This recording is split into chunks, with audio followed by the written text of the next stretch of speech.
मंडळी, आजपासून अधिक मासाला सुरुवात झालेली आहे. म्हणजे 17 मे 2026 पासून वार आहे रविवार. या अधिक महिन्यात वेगवेगळ्या प्रकारे दान करतात बरं का. अगदी सोन्या चांदीपासून दान केलं जातं. सोन्या चांदीचं तर आता नावच काढू नका. पण मी आजच्या व्हिडिओत दान करण्याची एकदम सोपी पद्धत सांगणार आहे. हे दान मी स्वतः करते महिनाभर, तेही एकदम स्वस्तामध्ये. त्यासाठी तुम्हाला कुठेही बाजारात जायची गरज नाही, कोणतीही वस्तू विकत आणायची गरज नाही. यासाठी लागणाऱ्या वस्तू आपल्या प्रत्येकीच्या घरामध्ये त्या असतातच. तेव्हा व्हिडिओ शेवटपर्यंत बघा, तरच तुमच्या लक्षात येईल.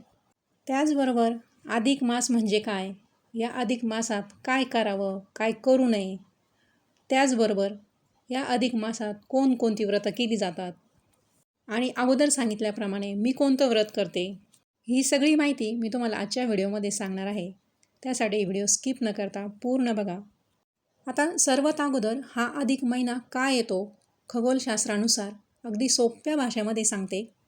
मराठी वर्ष ज्याला खगोलीय भाषेमध्ये चांद्रवर्ष म्हणतात आणि इंग्रजी वर्ष ज्याला खगोलीय भाषेमध्ये सौरवर्ष असं म्हणतात. तर या चांद्रवर्ष आणि सौरवर्ष यांचा ताळमेळ घालण्यासाठी हा अधिक महिना आलेला आहे. मराठी वर्षाचे दिवस असतात 355 आणि इंग्रजी वर्षाचे दिवस असतात 365. दरवर्षी 10 दिवसांचा फरक पडतो. म्हणजेच दरवर्षीचे 10 असे 3 वर्षाचे 30 दिवस होतात आणि 30 दिवसांचा 1 महिना असा हा अधिक 1 महिना येत असतो. चंद्र सूर्याच्या गतीतील फरकामुळं हा फरक पडत असतो आणि हा ताळमेळ अधिक 1 मराठी महिना घालून घातला जातो, ज्याला आपण अधिक मास, पुरुषोत्तम मास, मलमास, धोंड्याचा महिना असं म्हणतो.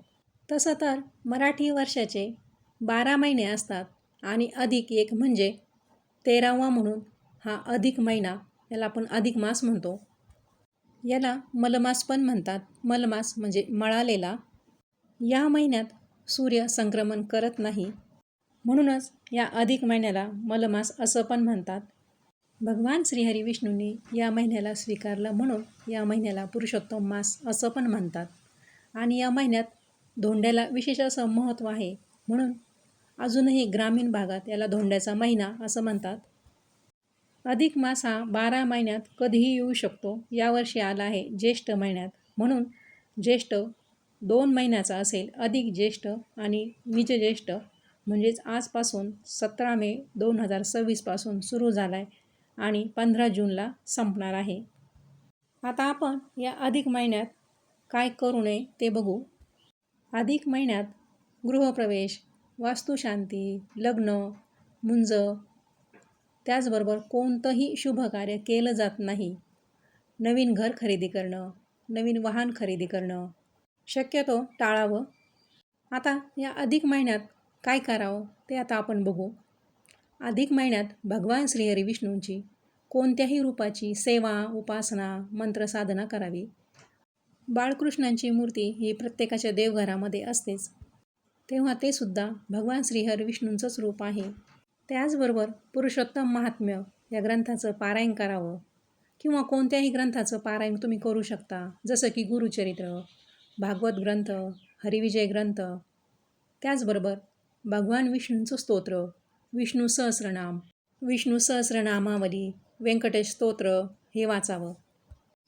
सर्वात महत्त्वाचं एक सांगते, या अधिक महिन्यामध्ये तुम्ही कोणतीही सेवा, उपासना, मंत्रसाधना करा, दान करा, ते अधिक होतं असतं. म्हणूनच या महिन्याला अधिक पण म्हणतात, अधिकाचा महिना पण म्हणतात. आपण जर 1 पटीनं केलं तर ते अधिक होतं.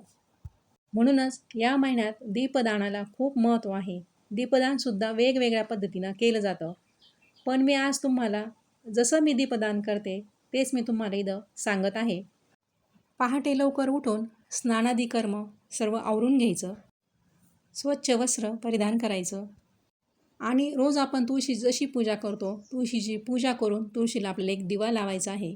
दिवा तुमच्याकडं जो असेल तो चांदीचा, पितळेचा, स्टीलचा, तांब्याचा, अगदी कुठलाही जर नसेल मातीची पंतीसुद्धा चालते.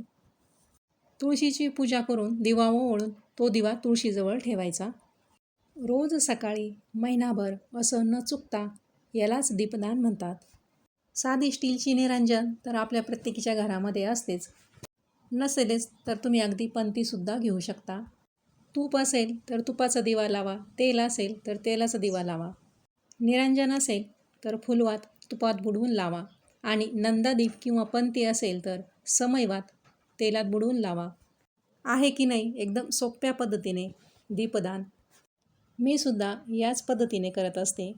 माझ्याकडे निरंजन आहे तर मी तीच वापरत असते. तुम्हीसुद्धा तुमच्याकडे जो कोणता दिवा असेल त्याचा वापर करा आणि तोच दिवा लावा. तर चला आज इथेच थांबते. भेटूया पुढच्या नवीन एका व्हिडिओमध्ये. तोपर्यंत सर्वांना श्री स्वामी समर्थ. आणि माझा संपूर्ण व्हिडिओ पाहिल्याबद्दल धन्यवाद.